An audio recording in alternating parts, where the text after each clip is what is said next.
Okay, well, welcome to another one of our special chats that we're having after the American takeover at Ipswich Town. I'm delighted to say that this time I'm joined by Rick Schantz, who is the head coach at Phoenix Rising, a club that we're getting to know a little bit over here following the takeover from Brett Johnson, Berke Bakay and Mark Detmer. Rick, thanks ever so much for joining us. You're in your office at the training ground, is that?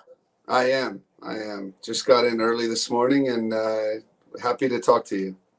How's everything going? I think we're a few days out from the start of your season, aren't we, by the looks of things? We're right in the middle of preseason. The boys are doing well. They're starting to get their legs underneath them a little bit and playing against some very difficult competition in preseason, which is always good. Nice and hot? Not yet. I don't consider this hot. Okay. What kind of temperatures are we talking? We've had snow and everything in Ipswich recently. Oh, no. It's, let's see, already right now it's 64 Fahrenheit, and I think we'll get up to about 85. But a hot day for us is about 115 Fahrenheit. Wow, we're not getting that here in Ipswich. Thank you for joining us. We're hearing so many positive things about the guys that I guess are your bosses there at Phoenix. We're beginning to learn a little bit about the club at Phoenix and everything that they've done there. But I thought it would be perfect to have a chat with you about what they're like to work for and what Ipswich fans over here can expect from their new ownership. So could we just kick off by talking about how long you've known Brett, Berke and Mark and what you can tell us about them, really? Yeah.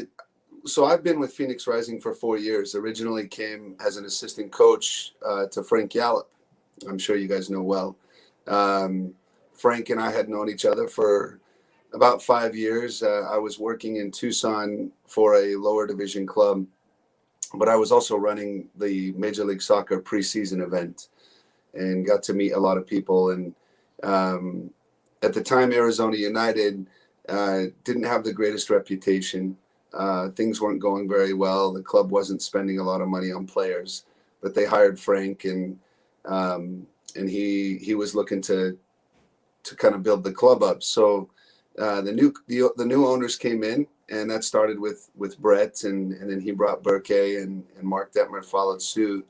I was hired as an assistant coach, and immediately the first person I met was Mark Detmer, and I met him at a time when I was charged with taking out Sean Wright Phillips and Jordan Stewart to show them around Arizona, and Mark Detmer was just such a fun guy. It was great to be around. He made you feel so comfortable, and it was in an environment where I was new, and it was just exciting. As the time went on, Frank obviously resigned.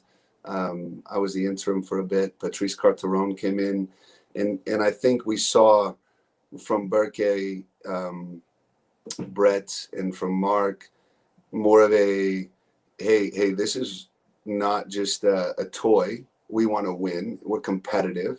We want to invest, and they did so and hired Patrice, who then they brought Didier Drogba as well, and it was kind of the start. And those three guys and the rest of the board at the time were, implementing a whole new brand and a whole new idea of football here in Arizona, and I was kind of on board. After Patrice left, I was challenged with the opportunity of being an interim manager again. And for me personally, the stress and the pressure was so difficult, but the owners were steadfast in giving me an opportunity. And they said, listen, we're going to wait till the end of the season to see how things go. And we got to the final, and they gave me the opportunity to be the manager. So ever since, I know they've given me this job to win trophies and to bring silverware here to Phoenix Rising. But they're also good men and good people and very respectful. And they let the soccer people do the soccer things or football, as you guys might say. and the business guys handle the business. And it's a great ownership, and I'm proud to be working for them. Yeah. Oh, yeah. I actually had a similar chat to this with Frank actually on Saturday. Presumably, if you've known Frank a long time, he'll have told you about Ipswich Town, I'm sure, and some of the things that he got up to over here. So you'd have known about Ipswich well before Brett and the guys taking over the club. I have. I actually, Frank often showed me the goal that he scored against Manchester United. And Very famous goal. Yeah, I've seen that clip quite a few times. Yeah, I think that must be a party piece for him. But he said very similar things to you about good guys, accessible guys, but not just that, competitive guys too. So that's Right. exactly what you guys want from an owner, isn't it? If you're a head coach or a manager, that's exactly what you want. Yeah, it's I go into the boardroom or Zoom calls nowadays, but and you go into the boardroom and to feel respected, to feel like you're part of the group rather than you're going in there nervous and scared and reporting to your bosses. It makes it a lot better, and it's easier to be honest and to be upfront and not have to feel like you're hiding anything from the guys. And they're always down, and after we win or lose, they come in and say hi to the staff, and I get to have a cigar and a beverage with them and talk about the match a little bit. But it's a good environment, and I think that trickles all the way down to the from myself to the kit man to the players, that we have a good family environment here at Phoenix Rising, and I think it breeds a good culture. I was just going to run through the three guys just quickly a little bit and see what you can tell us about them as people. Brett's the guy that we seem to know the most about. I don't know if it's the same over in Phoenix, but he seems to be the front man. Would that be fair? He kind of takes on a lot of the it's kind of the public facing responsibilities for the ownership group over there. Yes, well, Brett's always on the go. Obviously, between what he's doing in Rhode Island and Ipswich and Phoenix, he's always got something going on, but he always gives you time, and that's not easy for a man at his stature to be able to take a phone call, to be able to have a really basic conversation about something small within the club. But he's very, very kind, very respectful, and extremely hardworking. Yeah, and clearly he loves the game, not just in the business sense, but in a fan sense as well, and that must be great. Oh yeah, all of them are. They're big fans, and sometimes that's good and bad as well. But it's they're educated, which is few and far between. Yeah. What about Berke? He's obviously got a Turkish background, hasn't he? And that's a country that absolutely loves the game with so much passion. Absolutely. That's the word I would use. I would say passionate. In everything Berke does, he's extremely passionate. When I first met him, he owns a large portion of a restaurant company, and was so passionate about growing it and building it. And then everything he's done is kind of turned to gold, and he's been successful with it. But it's not without hard work as well. And then again, you talk to Berke and you talk to him about football, and he'll tell you stories of being at Galatasaray Stadium, and oh my goodness, I can't remember the manager that posted the flag in the middle of the field. Graham Souness. Yeah, there you go. I knew you would know. And just when you talk to him, his shoulders go back and his chest comes up, and it's just so exciting. Berke is a fun person to talk to, and when you see him at our matches, I think he's just as wild as any supporter. Yeah, I think we're looking forward to seeing them over at a game over here at some point when the world allows it. But he was the man that brought Didier Drogba over, wasn't he? He's the instrumental in that one. That's massive, isn't it, for a club like you to have had such a guy? It was unbelievable. Yeah, the way that he went about it was literally, I think, because of his connections at Galatasaray through his family, he was able to get a hold of Didier, and it was just essentially a cold call. And he sold Didier on the project. And you at this point, at this level, you don't just buy Didier Drogba and convince him to come play. You have to convince him there's more to it, and there's more than just the football. There's more than just being here. But if you speak to Didier, I think he'll tell you that he had more fun playing at Phoenix Rising than he did in a lot of places in his career, just because of the role that he had as an owner, a player, a leader, a mentor, and it really helped grow our club, because there were things that we didn't know, and from a culture standpoint, he really helped grow the club, and that's thanks to Berke. And he's still is he still involved in the ownership group now, Didier? I guess a small Yeah, part, but he still involved. is.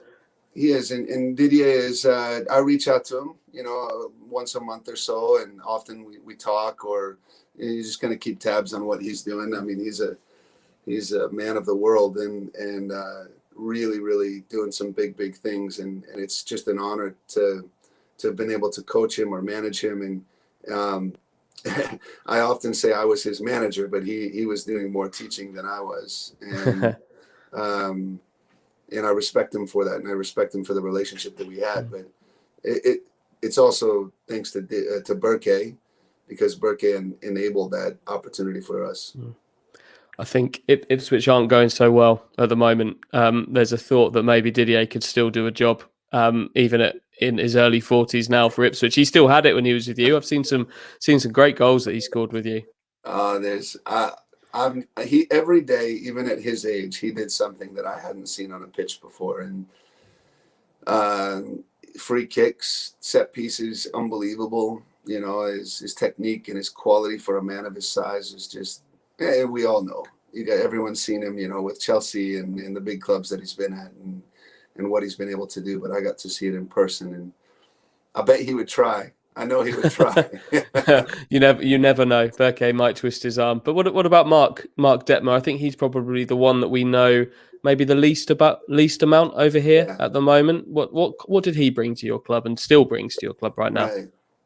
So the way I would describe Mark is I've grown up in a culture where I've been around a lot of different people, a lot of different socioeconomic backgrounds. And when you speak to Mark, and these are a sign of very, very intelligent people, it doesn't matter who they're talking to, they make that person feel comfortable.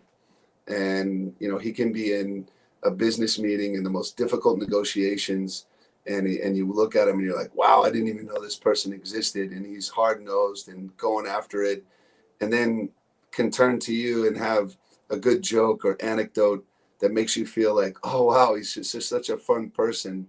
But he's extremely intelligent. He's a wonderful family man, extremely passionate. And one of the most kind, warm-hearted people I've ever met. And I'm glad to call him a friend.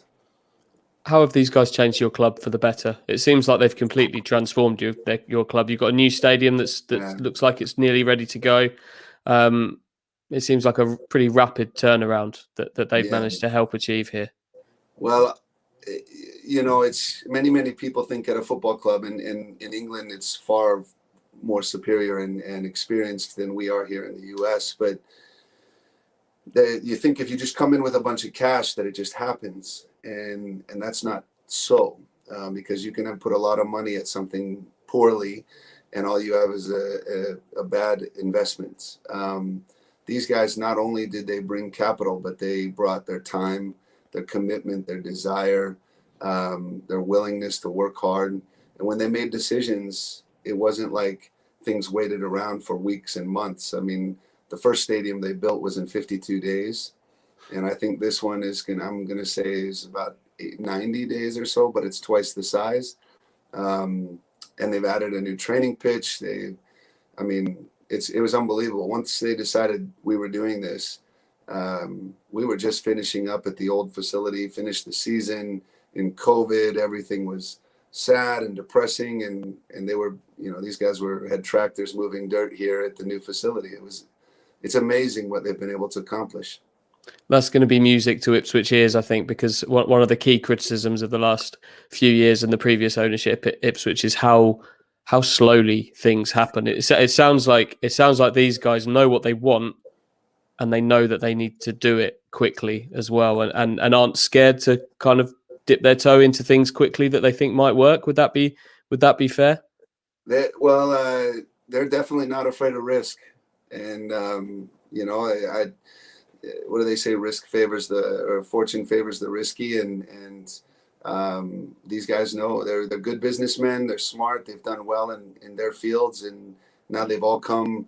It's such a vast group with vast experience that they bring that experience in from real estate to trading to purchasing, which is all important things that you need in a football club. How's that kind of translated into Phoenix and Arizona as a state? Because obviously Phoenix Rising are, in terms of sports, they're going to be behind the Suns, behind the Cardinals, obviously. But it sounds like you're beginning to attract a generation of fans to your club and beginning to make a little bit of noise of your own within the state. If you had said the Coyotes, I would have been impressed with your research. Yeah, I know. To be fair, I know my basketball, I know NFL, but ice hockey is NHL is a little bit beyond me. But I do know that's the hockey team, and I also know that they're playing Minnesota Wild in a couple of days. So I left them off the list because I'm a bit out of my depth without ice hockey. That's all right. I'll be honest. The Suns are going all right though.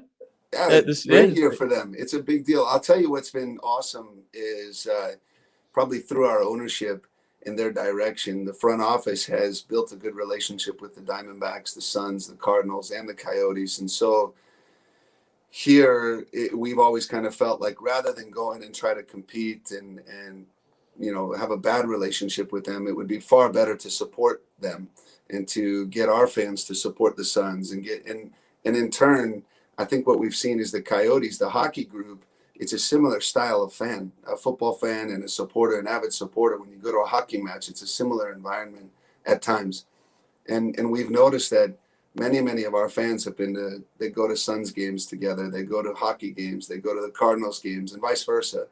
And I think it's a smart decision. We're the new kid on the block. And I think we're starting to make a name for ourselves. And they've done extremely well of brand recognition and marketing. And it's a city of almost 7 million people. So I think there's plenty of supporters out there.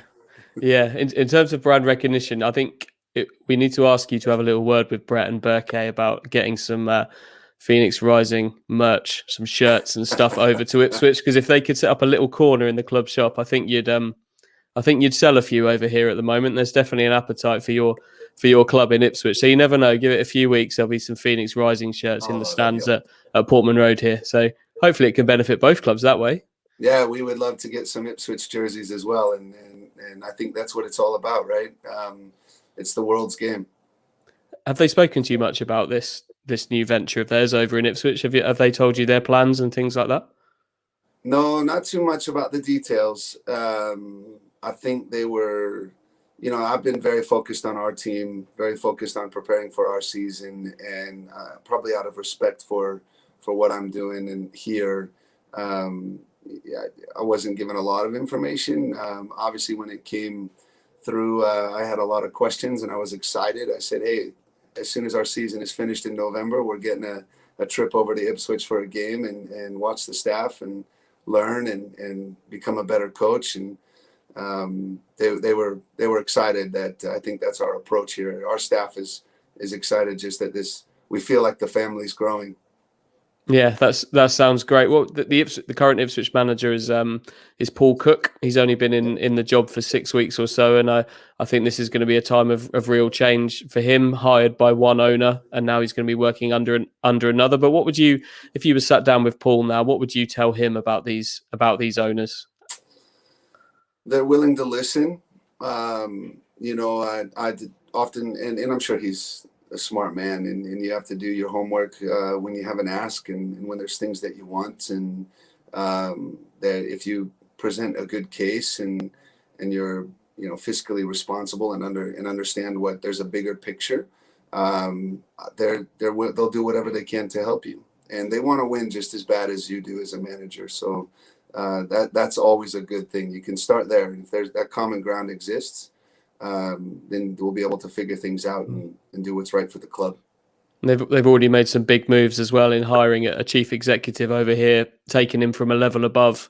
So it's pretty clear that they know that they need sort of feet on the ground, and they've appointed good people to run their business for them. It's maybe that's a good sign of the business sense that these guys have got, that they're willing to trust other people to sort of implement their vision, I guess.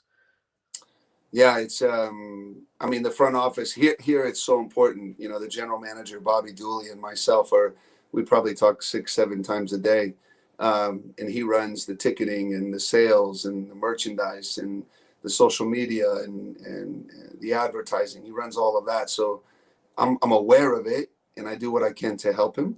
but they're very important, and the football side knows that side is important. So we don't.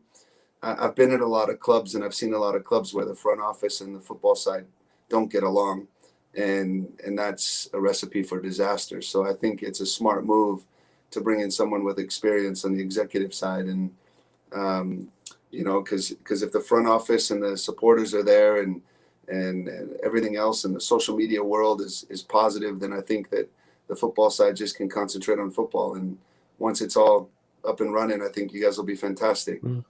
What about a few preseason games? I know I would quite fancy a trip over to Arizona. You'd welcome Ipswich over at one day, wouldn't you? Bring some fans over. That'd be great. I know we've already requested next year in our schedule to have a 2-week window where maybe we can bring our team over in July or August before your season gets started, because I don't know if you guys want to come here in July. It might be a bit warm. To be honest, I'd take any chance. We go to some places in the north of England here during the season where it's really quite cold in our winters over the season. So you know what, a little bit of sun, I think we could try and handle that for a few weeks. I know you're a busy man. I know you've got training this morning, so I'll let you go in a second. But just before we do go, I was just going to ask you about your season. Really, you're coming off the back of a funny old season. You made the championship game, didn't you? And then it didn't even get played because your opponents sadly caught COVID. That must have been really frustrating for you guys. It was devastating for the footballers, for the players. They were, for me, it's part of the real world. You have to deal with it as it comes, and it's winning trophies is about the club, and it's about the players. It's not about the manager, in my opinion. I'm the steward. I'm here to serve those guys. So I was sad for the players. But you can't. Not a lot of people can say they didn't lose their last match in America in the playoff system and still didn't win the championship. So it's been good because the returning players feel like there's unfinished business. They know that everyone is gunning for us. When we go into our matches in our league, that every player would prefer to be at Phoenix Rising, and it's difficult because you get their best shot. And our players have to be prepared for that. They have to understand that. So when we bring new guys in, we talk about culture, we talk about the history and the players that have sat in this locker room, and what it means to us as an organization, that we do everything we can to be successful. And it's the details, the everyday details and the grind that gets you to that final. But, we've got some conference championships. We have the Supporter Shield, and we just don't have the league championship yet. So there's still one big trophy that's empty, and that's my job to make sure we get there. Hopefully that comes for you this year. But something else in the club's future, I've been reading about the potential for MLS maybe in the future. That would be huge, wouldn't it, for the state and for the city of Phoenix? Sorry. I think so, but the reality is we just want to be the best in Arizona and in the country, and whatever league we're playing in, we want to be at the top flight. So I know USL's been fantastic, and they have aspirations of continuing to expand the league, and so much so that it's very different. It's not single entity like MLS. So I think it's more in lines with Europe and the rest of the world, and we don't have budget caps and transfer, challenges that MLS has. And there's some benefits to being in the USL. So that's above my pay grade and where we go. And if the club decides to move to a different league, I just would love to be a part of the club at any level, and any club, any league we're in. Rick, thank you so much for your time. We'll let you go now, but it sounds like hopefully we may see you over in England maybe later this year, and then see the team over. Was that July 22? Is that when you're going to come over and play some games? Sounds good to me. Rick, thank you very much for your time. Thank you, Andy. Pleasure to meet you. Thank you.